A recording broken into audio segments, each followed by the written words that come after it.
It's interview day. Here is the final setup behind the scenes. So we got our chairs, this Godox SL60W. Here's our panels we made, right? We've got 3 cameras over here. The sound acoustic blankets along there. Got a 4th camera, the S1 back here. We've got some fresh flowers and our fill light. Backlight's not on yet, but will be. We haven't lit our candle yet, but that'll be happening. There's our mic setup. Liam will be back here. We've got Zoom H6 recording on the Deity Pro, D3 Pro. We've also got a lav mic draped here as a backup, and that is a Tascam DR10. So what we've got as far as the setup is, this GH5 will be our wide shot. This GH5 will be a tight shot, and this GH5 will be a sort of profile, more of a profile shot. So overall, we're just waiting for folks to start showing up. We'll get our backlight turned on, blue gel, our candle lit, and we'll be ready to go. It's my interviewer's chair. If there's couples, we'll move this around, put the interviewer in a different chair. Obviously, right now, we've got these overhead lights on, which are terrible, but that is it, and we will get started. Oh, so yeah, the day is over. We did 9 interviews today. It was great. We captured some good moments. I think we accomplished much of what we intended to do with getting people to be real, getting people to talk about their lives, and that was the goal of this project with the client. We have another day tomorrow, so we're not done. We did 9 interviews today, and we have another 6 or 7 or so tomorrow, maybe as many tomorrow, I don't know. So what did we learn today? Well, we learned that having a backup audio source was a great idea, because we did have one instance where the audio didn't get started on one recorder, but it worked out fine because we had a backup.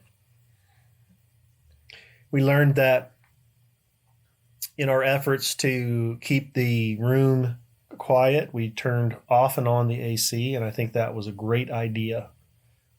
We were able to cool it down enough ahead of time and then turn it off during the interviews, and then in between interviews, if we had a space, we would crank it down again, let it cool the room back down. Did get a little bit warm at one point, but overall was very happy with the way the temperature stayed in the room. It was one of my concerns this time of year because it's about 90 degrees Fahrenheit outside, so at any point it can get really warm in here. The acoustics were good. The lighting seemed to work out pretty well. We had some fresh flowers here that I picked up. We had the candle lit. It was great. Everybody's gone now. I'm here by myself. So it was really great having the oldest son here who was running the audio side of things. He did a good job of monitoring levels. I tried to keep the 3 main cameras running and the 4th handheld moving and taking different shots. I think that will produce great content. Overall, what I'm reminded is of the importance of creating regularly, doing projects like this, using the equipment that I have, learning the new equipment that we gain. Building a space like this teaches me each and every day how to improve, how to grow in creating projects. This space is now available to be used for future projects, for podcasts, for other things. It's now here, and I can change it easily. All of these items that are here on the set side of things can be modified and changed to make it look different for different times. We had some really nice people here today who opened their hearts and were real. It wasn't fake. It was real life. They were telling their stories, and I was reminded last night after a conversation on Discord with some friends about story. And it's always been important to me, but we can lose sight of that sometimes. And I've enjoyed the last couple of days building this, and then today utilizing it to capture some stories. If you ever get an opportunity to do this, I think you should really give it a shot. It's great. It's great fun. I feel very fortunate to have a chance to sort of do this kind of work. Anyway, I know that perhaps building this set is maybe not as exciting for you as it was for me. It was fun to do the process and to capture it a little bit on video, but at the same time, I know that maybe it wasn't the same for everyone. But if you're out there and you're considering building something like this, I hope this has been helpful. I hope it's given some value to you to know kind of how I did this process. I'm happy at any time to answer anybody's questions that they might think would be helpful.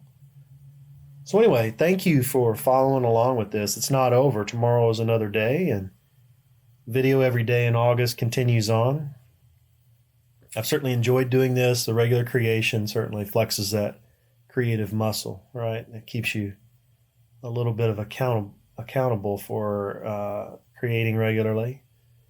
But we're creating multiple things now with these interviews and such. We've had a busy day. 330 or 60 gigabytes, somewhere in there, of footage. When you have 4 cameras, we were recording one in 4K, the others in 1080, and audio from a couple sources. You combine all that together with that many interviews, that some of them are 30 to 40 minutes.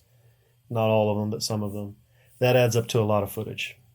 Anyway, thanks for following along. I appreciate you watching and subscribing if you do, or whatever your method is. It's great having someone to share this content with, so I appreciate it. Thanks so much. We'll see you again soon. Tomorrow is another day.